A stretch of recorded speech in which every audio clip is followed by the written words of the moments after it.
Okay, welcome everyone to Collywood TV. Welcome to the program. We are going to be talking to somebody very exceptional today.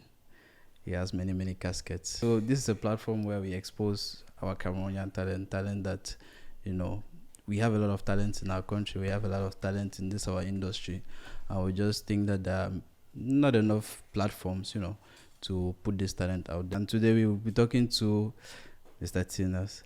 Tee Nelz, the CEO of Black Home Entertainment. I cannot do him justice enough, so let him introduce himself. Welcome, Tee Nelz. Thank you very much, Nick. Thank you for having me, Collywood TV. It's a pleasure, a very big pleasure for me to be on this platform to talk about showbiz, to talk about movies, to talk about the so many different things that I'm involved with. Okay, my name is Tee Nelz. I am popularly known as Tee Nelz. I come from Bot Village, that is in Dongamantung division of the northwest of Cameroon. And I am many things, but amongst these things, I love to say that I'm a content creator, I am an entertainer, and I'm a teacher. So how did you get into, we are talking about the entertainment industry, how did you really get into entertainment? I would say that my passion for entertainment started from a very long time ago when I first of all, I started as a musician. I started singing because I loved music way back from my college days at St. Aloysius Minor Seminary in Kumbu, where I schooled. So I had a lot of love for music, and music was being taught to us there like a subject. So that developed that love for music. And along the line, I realized that to do this music, I needed to, be a producer, because I understood that being a music or artist needed production, and I knew that I wouldn't have the money to go to the studio all the time. So I had to build myself, I had to learn, and that is how I started learning music production. Yeah. And from learning music production, I also realized that I had love for cinema. And I got into cinema first of all as an actor, and because of the many times that I would go on a set, and maybe sometimes I don't get to play or express myself the way I would have wanted on a set, I started feeling like maybe it was time for me to start my own production house so that I could write the films I wanted and shoot it the way I wanted. And that is how Black Home Movies came to be. And in the long run, I discovered myself behind the camera, where I've been for a very long time now. I don't know if I'll be in front at some point, but for now, I know that I'm behind the camera. For how long have you been in the entertainment industry? I've been in the entertainment industry for about 15 years. I started singing, performing shows, going to different towns around 2009, 2010.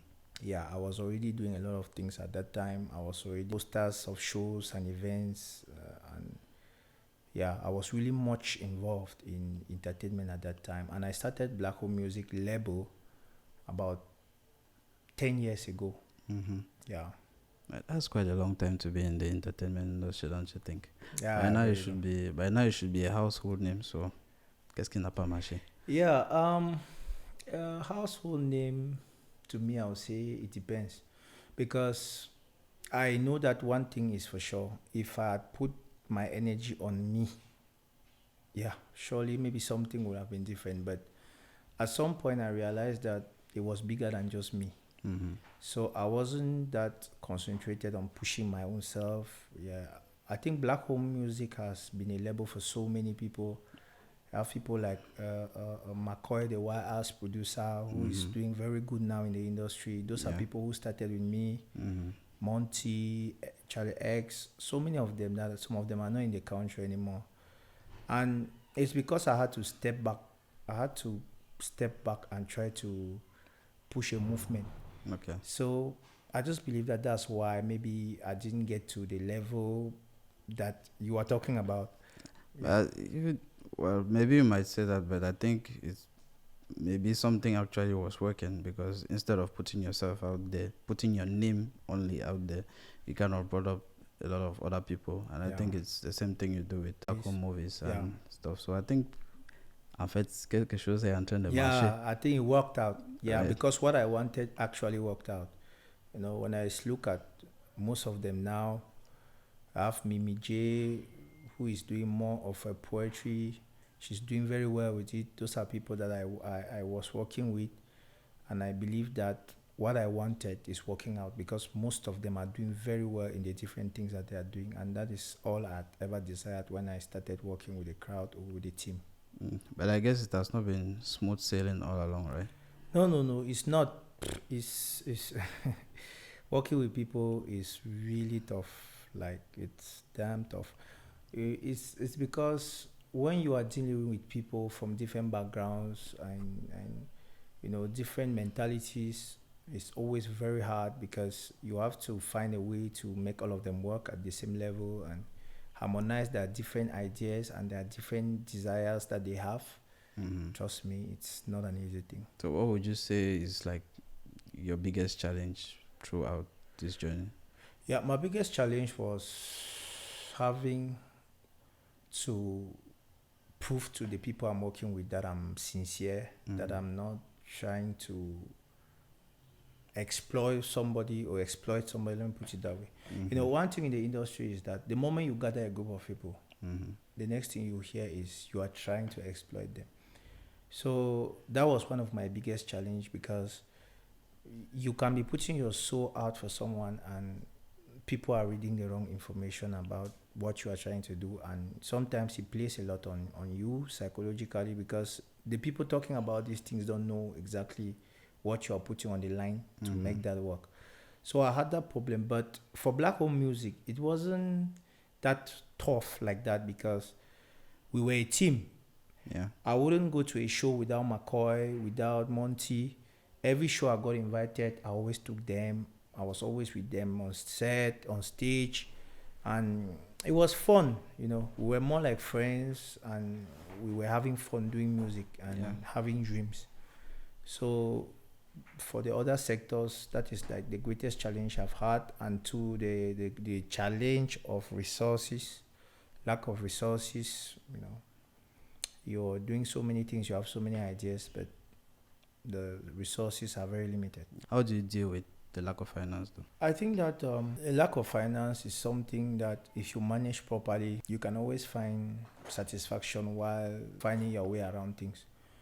The truth is that before, I used to think that finance was like at the center of everything. Until I realized that even when I had a little finance at some points, something was always lacking. So I discovered that it's not really about trying to look for a lot. It's about making use of whatever is available and possible to you and doing the best out of it. And thank God that we live in a time where people can be able to see true effort. Yeah, like if people know that something is very good, maybe it's just a lack of finance. They will know that it's just a lack of finance. So I just plan properly, and then I make sure that whatever I'm trying to do, I do it in the best way possible. And then I just, I put it out there and I believe in it and put my best in pushing it out there. I think that's the best way I cope with that lack of finance. Yeah, I think I agree a little bit with that because I think we are in a world now where you need to start off with a plan. You start off with a plan and then you execute the plan. And the environment in which we find ourselves in, I think we could be very resourceful in order to execute plans even without a residual amount of income. I think many people get stuck in this. We need money. But if you ask somebody if you had the money now, what are you going to do with that money? They wouldn't tell you exactly what they'll do. What they want to really do with it. And sometimes people get the money, and 2 months after the money is finished, there's nothing else that has come of it. So throughout your journey, what has been your favorite moments? My favorite moment was I think it was 2 years back when I was when Black Home Entertainment won the best new production house in the AB Africpreneur Award, an international award actually, and I was invited to Douala to come take the trophy.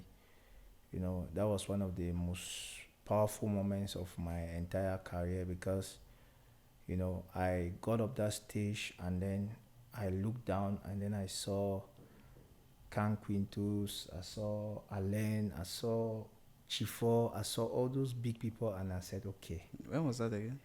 That was 2 years ago. Yeah, 2 years ago in Douala. In Douala, Afripreneur Awards.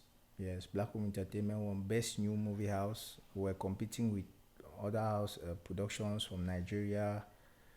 Yeah, and I think it was the year when Fisherman Diary just came out because Fisherman Diary also got an award there. If I'm not mistaken, it should be 2 years ago. Yeah. So that was like the best moment for me because it was like a dream come true to come up that stage. You know, even when we won the award, I wasn't taking it very serious because I was already kind of used to some kind of. Sometimes we just see awards online and you go to it and you realize that it's not something that serious. So, but when I got to this award, I saw the stage, I saw the hall, I saw the level, I saw the people who came in. Yeah, like you're doing something. Yeah, I knew that this is it. I have really been doing something. And to that very year, that's when I got 3 selections at the Yara International Festival as well. I think those have been some very pleasing moments in my career. Yeah, and when you were saying that, you were naming a few of our guys that affect us who kind of follow the entertainment industry. But I like to say that I'm not in the entertainment industry, so so there are some of the names that you called when you went to go and take your award. So amongst the guys that we have in our country, who do you think? Which of them are those that you really want to work with in, say, the near future? Yeah, in the first thing, the truth is that the Cameroon industry is very complicated because most of the big names up there, I don't want to say that they make it difficult, but they don't make it easy as well. Yeah, if you really wanted to work with them. Personally, I come from a place that I like to motivate myself and push myself so much. I don't usually believe so much in trying to.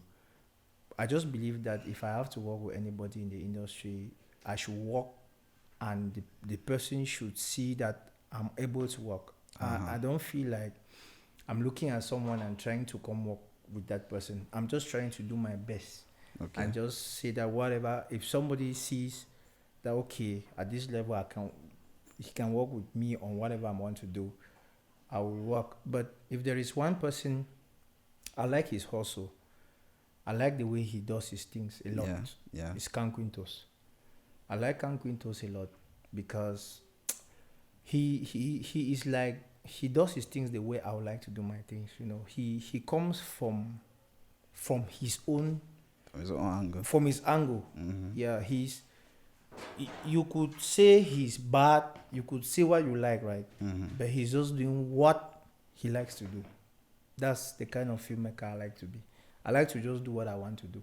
Because at the end of the day, this thing is just about doing something that makes you happy. Okay. Yeah, so I like the fact that he goes about his things the way he wants it to be.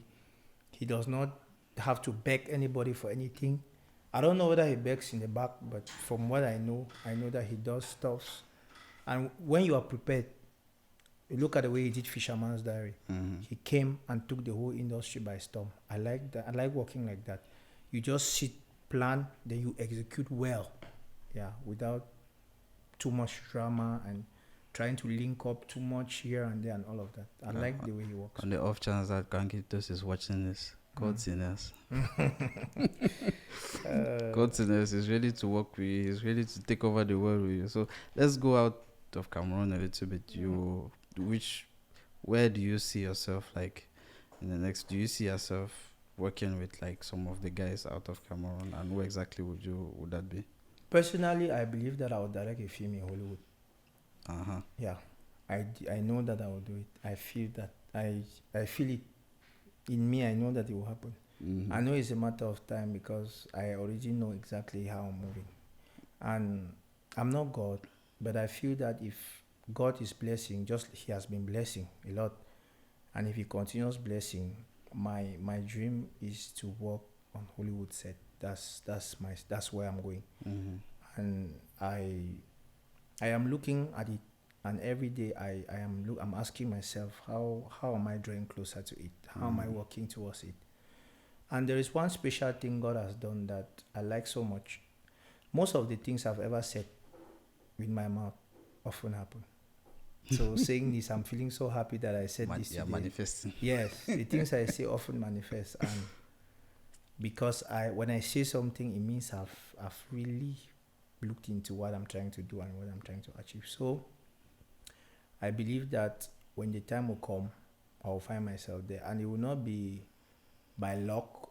It's just that I'm working towards that. I'm planning to actually go to a film school properly. Okay. Yeah, I intend to go to a film school, a professional film school, and get the kind of training that I really want. But do you think going to a film school is essential? In fact, what level of how do you evaluate the importance of going to a film school? And do you think going to a film school right now is going to really change the amount of effort that you put into doing whatever project that you're doing? Don't you think continuing with the way that, or continuing with the self-learning that you have been learning right up to now would go for a longer way than having to get down and go to film school and everything? Yeah, when I say I'll get to a film school is because you have to understand that the cinema culture of Africa is not the cinema culture of Europe, for instance, or America. Because some of the things we learn here to work as indie filmmakers in Cameroon work very well with us here at the level of the kind of things that we do. For example, the machines we use here, let's say we have some kind of limited equipment that we use, and we just make do of what we have. When I say I intend to go to a film school, it's not because I feel that what we are doing here is not enough. I feel that for me to be able to blend in well into what I'm looking at, I must introduce myself to their own culture and look at what I do not know about their culture. Okay. Because there must definitely be something about Hollywood and their movies that you who is doing film in Africa, you might know some, but you can't say that you know everything in its entirety. Okay. So that is the idea I mean by enrolling in a film school. And I still believe that even at that level, they still want to believe that you have a certain level of formal, training in this. Yes, somebody cannot just trust you with a $1 billion project because you used to do films in Africa and you were so good as an independent filmmaker. At least something should back that up, that okay, you went through this, you came from this and went to this and did this. So to me, that's how I look at it. Even though I think in the world in which we live now, it's usually more about skill and about what have you done, and looking at about skill and the results of what you have done. I think even if you do not have a formal education and you have done the best thing that whoever has done in the world, and when I'm saying that, I'm thinking about Laxolu, for example, or something which is bigger than that. Nobody is going to fault you for not going. That's for true. Not getting. No, that's very true. But you will still go back to the point that someone like King Stephen actually has some experience, and to an extent, maybe I don't know, but if you look at someone, because it's for Douala that I know.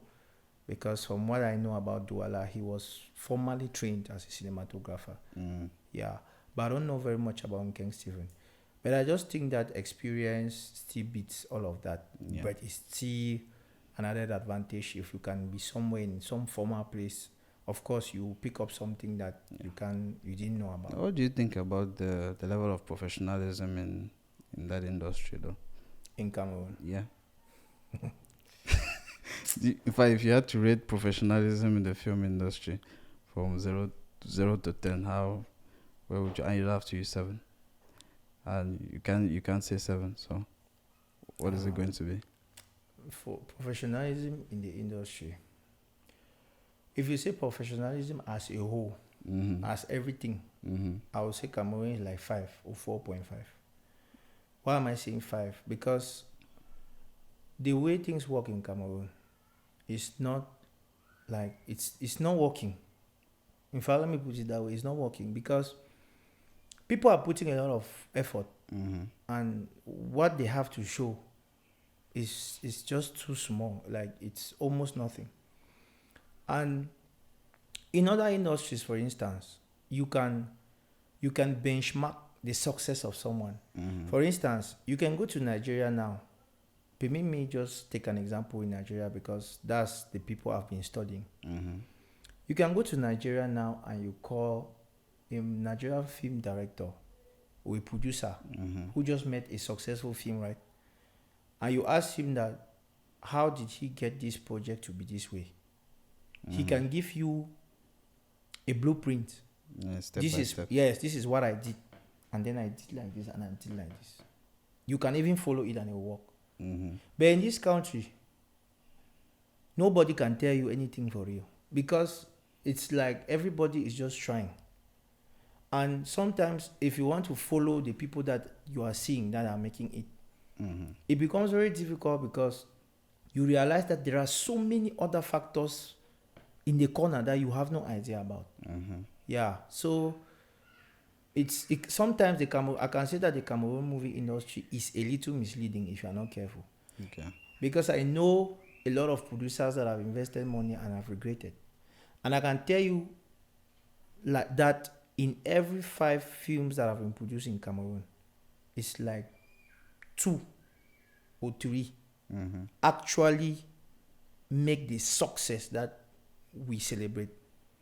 Most of the producers that I know from experience, they often just put their money and finally they're just crying. Or they're just looking for means to see if they can balance a little something.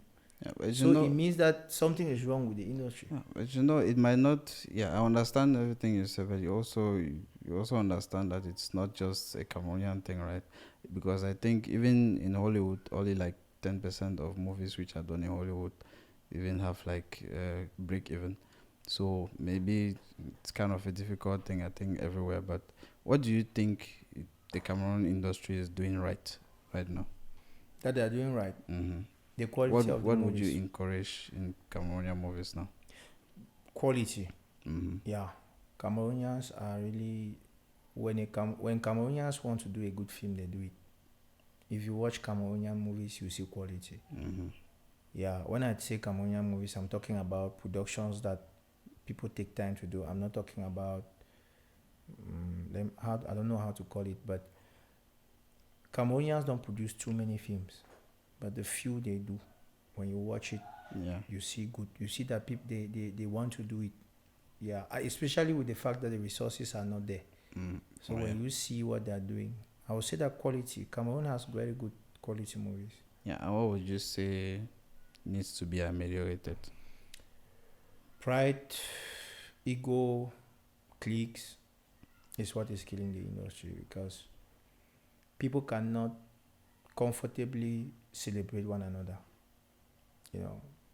We should be like, it should be like a given. Like your brother cannot be doing well and then you're not celebrating your brother. It's crazy because, look at like the latest movie that has made a lot of waves in Cameroon, the Planters Plantation. Because I always like to research on stuff like that. I went around and I realized that so many big names in the industry didn't post it or even say anything about it. So really? How can an industry grow when people cannot celebrate somebody because he or she is not from their clique or from their entourage or something like that? No, so the whole clique thing is something. Yeah, the clique thing is really destroying the industry, and also misinformation. People are not informed rightly. Film producers, people who want to invest money in the industry, most of them are not informed correctly.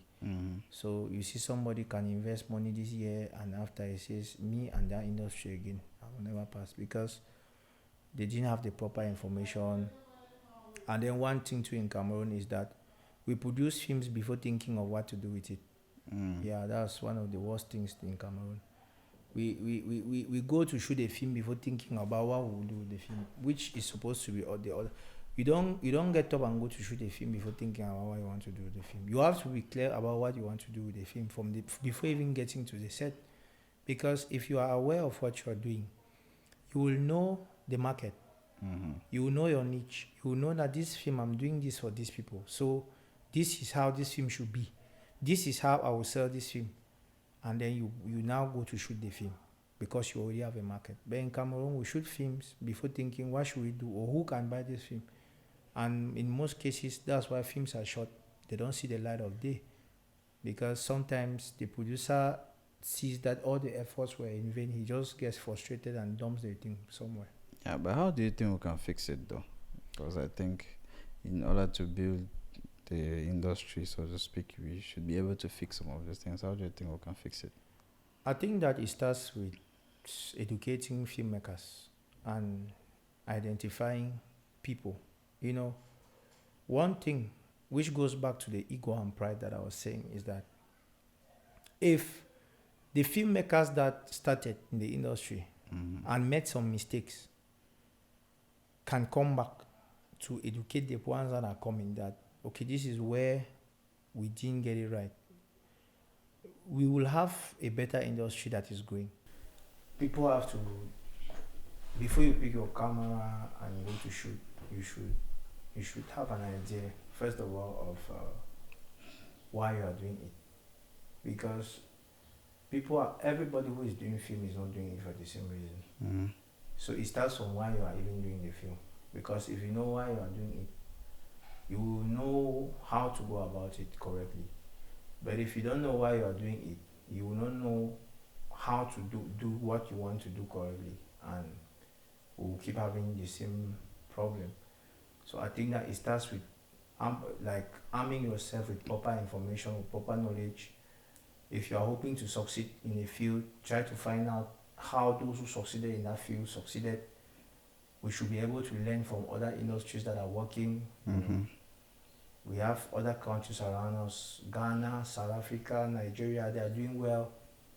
We should be able to find out what is happening there that is good, Instead of going to Nigeria and bringing actors to come and be acting in our own industry when we have actors, which is good for business, of course. What about going and bringing light technicians, bringing directors from Nigeria, bringing marketers, and sitting with them and asking them how they do it so that we learn? Yeah, I think there are a few film actors, or there are a few producers and stuff who are kind of successful in Cameroon, but I think those guys don't talk a lot about how they get there.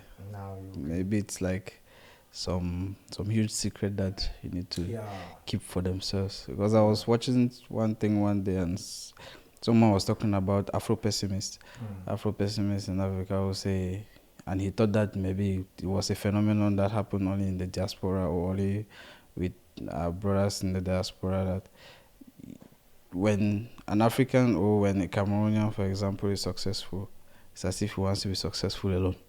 He doesn't want, it's as if, it's almost like one rooted thing that you don't want to be, you want to be successful alone. You don't want your brothers around, to gain from the success that you two are doing, and which in the long run is actually very detrimental. I think we might think that someone who has kind of found a way or found his formula to go about something and get successful in, say, in the film industry, might be keeping it all to himself and just grinding on it alone, of which if you in the long run, I think that is more detrimental even to you as a businessman, because at the end of the day you look at everybody who is around you and none of those people want to do business with you. Right? But you know that it goes two ways. It's also about the way people behave. Cameroonians generally, in the filmmaking business, there is always that, like, I'm more placed, I'm better placed than. So the humility too you know, to learn is not there. You see, I would like to just quote this. Of course, I will not call anybody's name, but I once sat with some filmmakers, and they were discussing about Can Quintos, and the only thing they could say about Can Quintos was about his habit, like he can be arrogant, and I asked that, from every other thing that that man has to offer, is that all you can see from him? I think that sometimes people cannot share because people too don't want to be humble. Can Quintos came from nowhere. I don't want to say nowhere.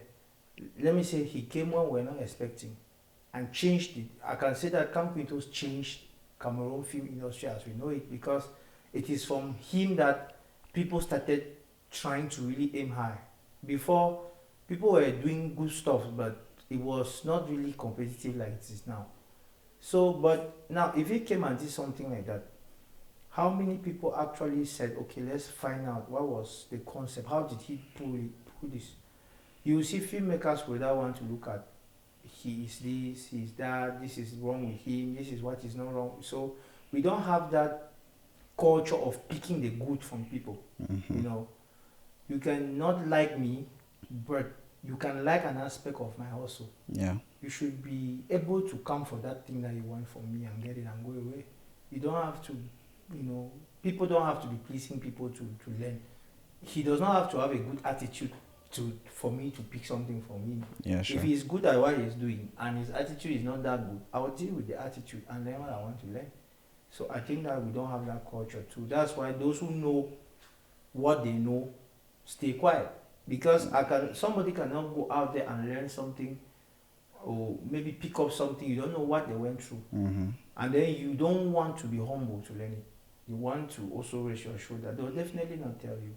Yeah. I think it all still boils down to this aspect of professionalism. Yes, because that's why I say our professionalism level is 5 or 4.5. Because if I wasn't talking about the movies. I was talking about the way we work. Yeah. Because if you are professional, you need to. You should be professional. A professional will understand that this guy has done something right because it is working for him right now. Yeah. And I think there's something that I can pick out from that, and it's professional for you to kind of say gang. Yeah.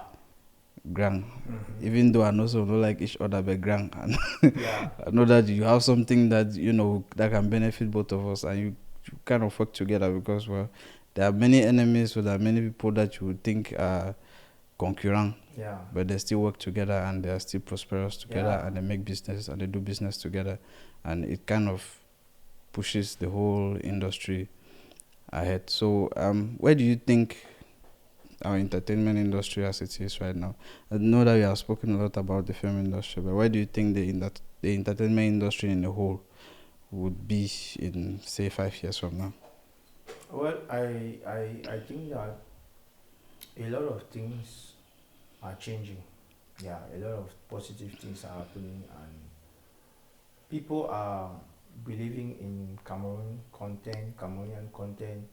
You know, it also has to do with the life, the standard of life in the country as a whole. Because before people can stream movies or music or whatever, it has to start from how they are living their lives. Yeah, you don't expect someone who barely eats to put data to go and watch your film. His problem is not the film. His problem is to eat.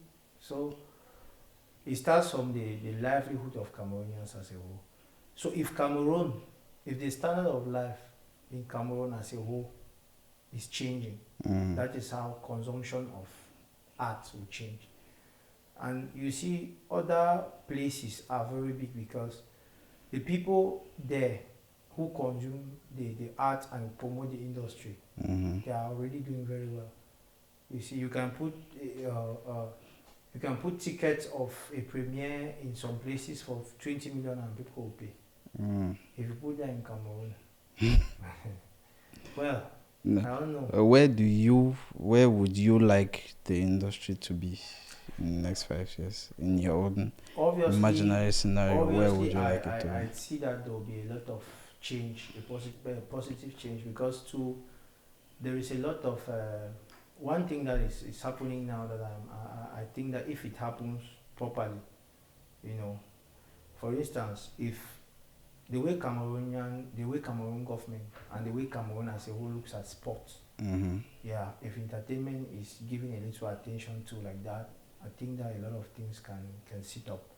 And two, people are striving to build something good.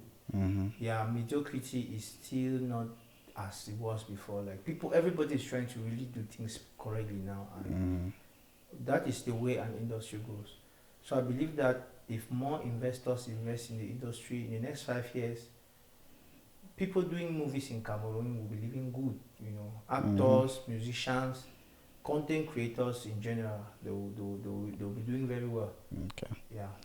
Well, anyways, I think it's we all want to live better from all this work of art. It's a lot of things that come in play for you to actually get that type of work out there. And you even spoke about streaming.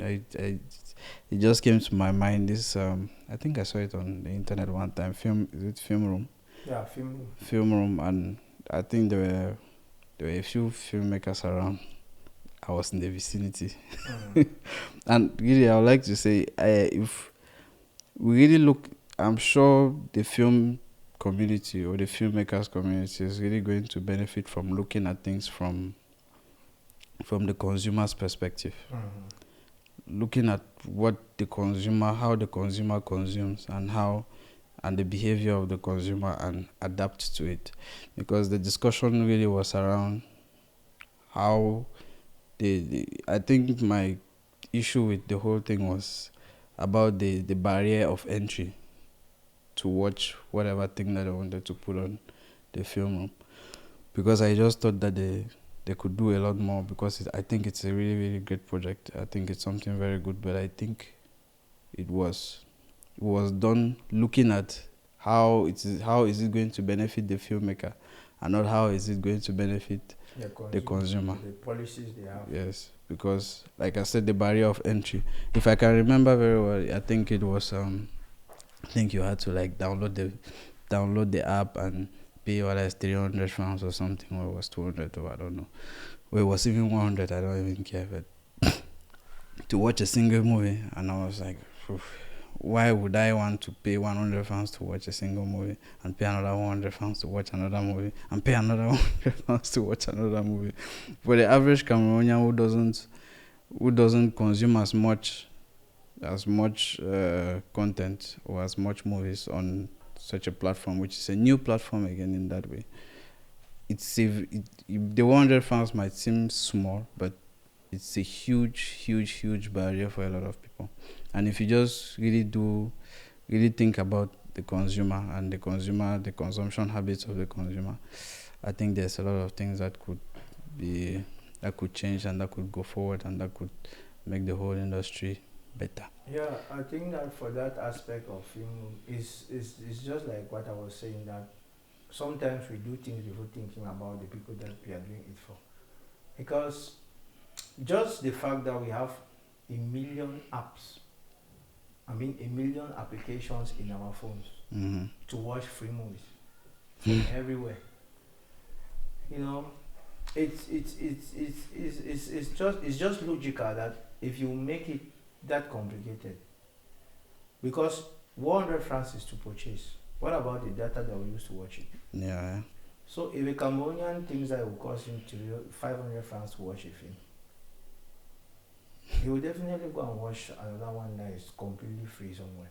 So the competition, what we are fighting in a market that is very crowded and everybody wants to be heard. So if you really want to be heard, you should really look for somewhere that is high and stand. Yeah. Because if you stand down there, those standing up there, they will definitely. So I think that we are still trying to develop Cameroonians with the culture of loving Cameroon films. And Cameroonians don't have any leverage over them. For instance, our TV stations still show films from other countries. CRTV still shows Nigerian films and doesn't show Cameroon films. So Cameroonians don't have... not as much. There is no affinity for Cameroonian films. Cameroonians don't care if they are watching Cameroonian films or not. It's not their business. They only have to know that there is one Cameroonian film that is exceptionally nice, then they go and watch. Talking about fisherman, talking about saving bango, talking about planters. You know, it's just a long line. There's always one name that everybody is looking up to. It's like when they have watched that particular film, then it has ended. Okay. So the other films we don't know that, and because we don't have the culture of, and of which there are films that are not, that are even better than some of those films. Maybe there are films that are nicer than Fisherman's Diary, but we don't know because where are we watching them? So I think that they should understand the culture of the consumers before even thinking about putting some barriers that will make it difficult. Yeah. Well, talking about projects though, I'm sure with all these projects, I'm sure you're always working on something. So what are you working on recently? What have you been working on recently? Yeah, recently we we are working on Old Town Road, the TV series, the first musical TV series that we did. It's a project that is one of a kind. It's a project that has really I don't know if anyone has done it before in Cameroon, but it was very challenging because it was different. He had a different approach. It was not like a normal movie. Yeah, what's it really all about? What's Old Town Road? Old Town Road. Yeah, Old Town Road is a project that was it was more. It started like, personally I come from music and movie. I came from music to movie, so I kind of lived the life of both of an actor and an artist. So I was kind of putting my experience, the things that I see about how the industry is, into that story, and we worked on it, and we got a sponsor on that project, and we have put a lot of energy to it because we want people to be able to understand the life of an artist, what it looks like to be an artist in Cameroon. Yeah. And then looking at it from the viewpoint of some young people who are trying to make it in a competitive industry. They have no sponsor, and then somebody has showed up to sponsor, and there is that tussle. Yeah. Then also the project is about a lot of things, doubting yourself. I don't want to let the cat out of the bag. Yeah, like really everything that our entertainment guys go about day to day. So that means if someone is actually interested about the entertainment industry, and I know it's a lot of people, they should watch Old Town Road. They should be waiting to watch. Is it, you're saying watch Old Town Road? Is it available already? Yeah, they should be waiting because it's not available. It's not available, and it's still in the post-production stage, and there is still a lot of work before we can say that it's available. Now, when are we expecting to get it now? Well, to be very honest, for now, what I can say is just that let's just keep waiting for Black Home and BGC Melody Studios to do what they know how to do best. In my own position, I might not be able to say anything because I'm the director, but it was a project that of an entire, we had a lot of productions involved in it, Chapnik Pictures, Black Home Entertainment, BGC Melody, 80 Pro Studios, a lot of companies were involved, so it's not something I can single-handedly tell you next month you're going to have Old Town Road. Well, anyways, I think Old Town Road they have a Facebook page, right? Yeah. Yeah, so I'm sure if there's anything that is happening, we can keep following Old Town Road, and there will be news coming out from the back every day on the channel and everything. Anyways, when there's going to be news, we are going to be letting it out there. Yeah. Right, and I think you also have like some other things going on, right? Yeah, at the moment I am, I am having my training program that is going on because Black Home Entertainment, we have been organizing training sessions for filmmakers, writers, actors, light technicians, sound technicians. We have been organizing trainings like that.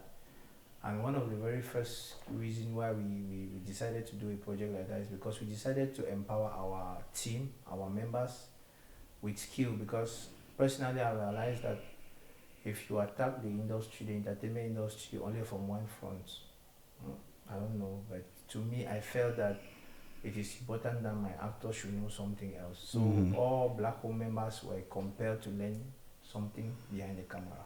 Yeah. So some of them learn script, some of them learn. So I did it that way so that they should be building both, being behind and being in front. I think it will multiply and increase their chances of making it in the industry.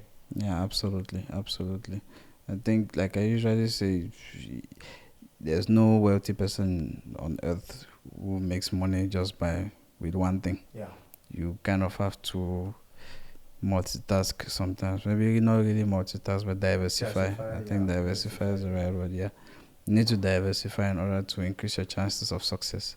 And I think if you're in the movie industry or in the film industry, skills is what gets you where you are. Maybe you might not be as proficient as an actor, but you might find your real passion in in some other kind of technical work. I think that's very, very important to point out, Yeah, so now we are going to be going into a little section that I call rapid fire. It's a little bit it's just one or two things about what is happening a little bit in our context nowadays.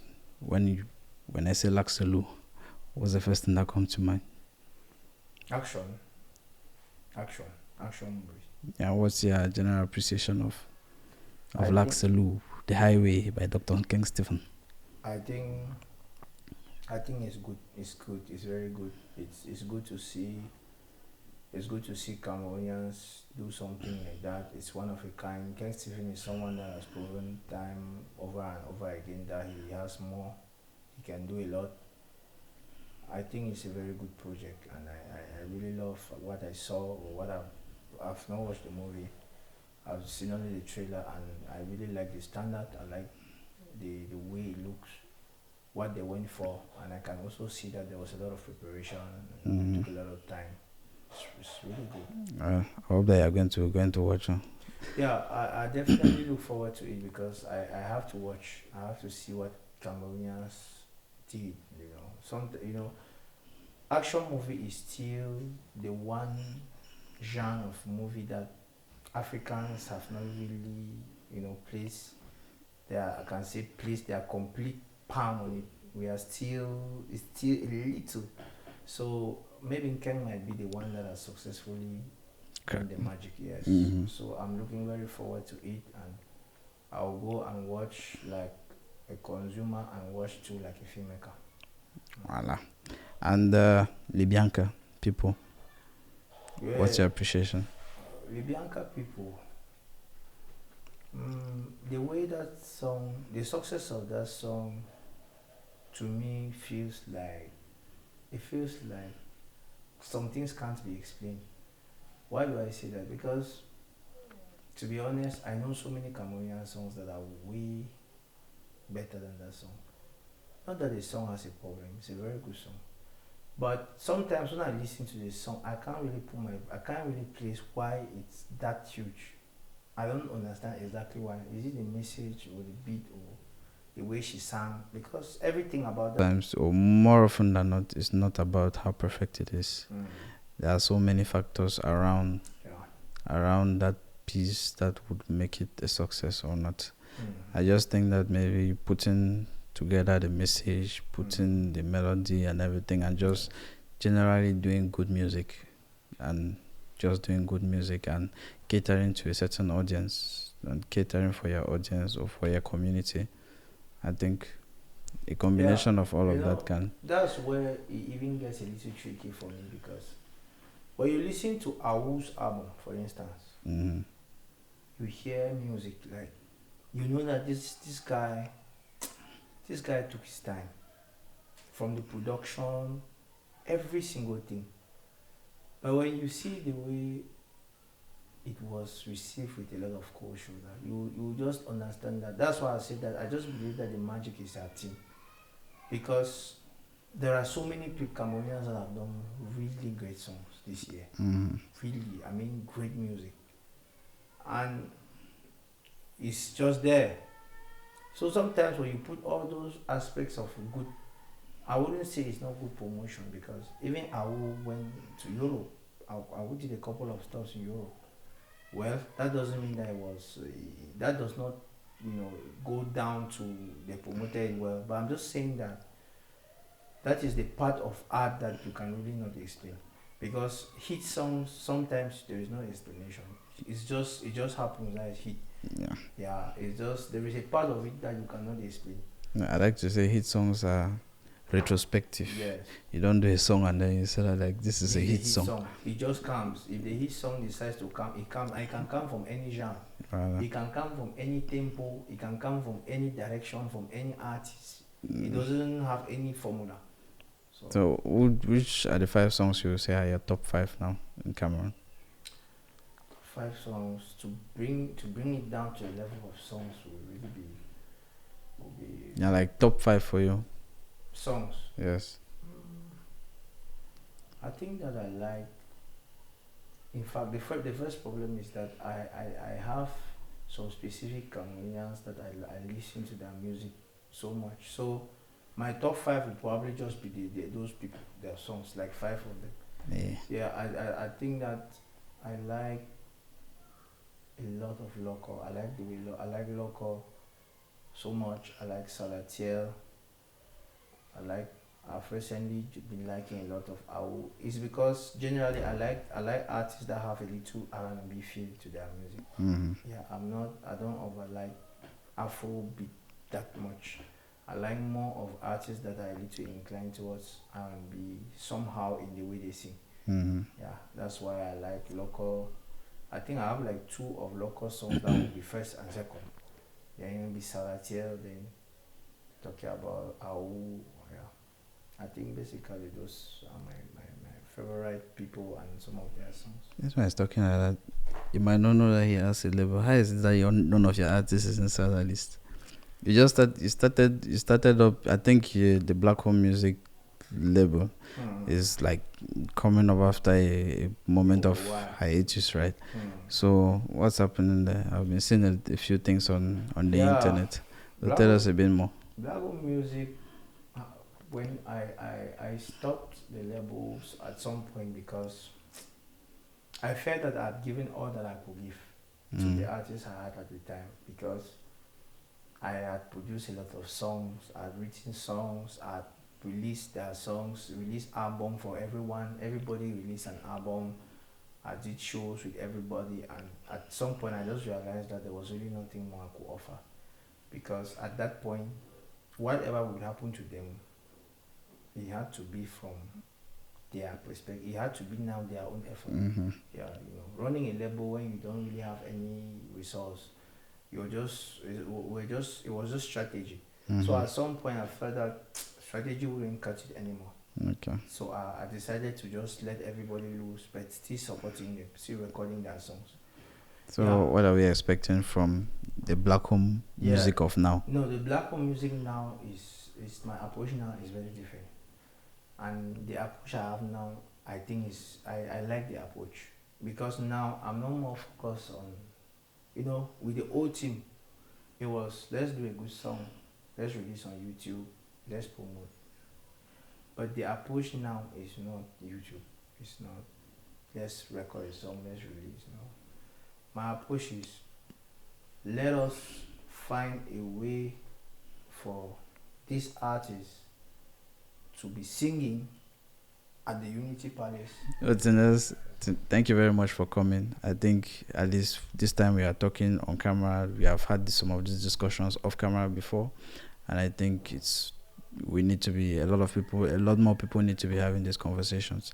So guys out there, tell us what you think about the entertainment industry. Tell us what you would like us to talk about. Tell us in the comments, and see you next time. Bye bye.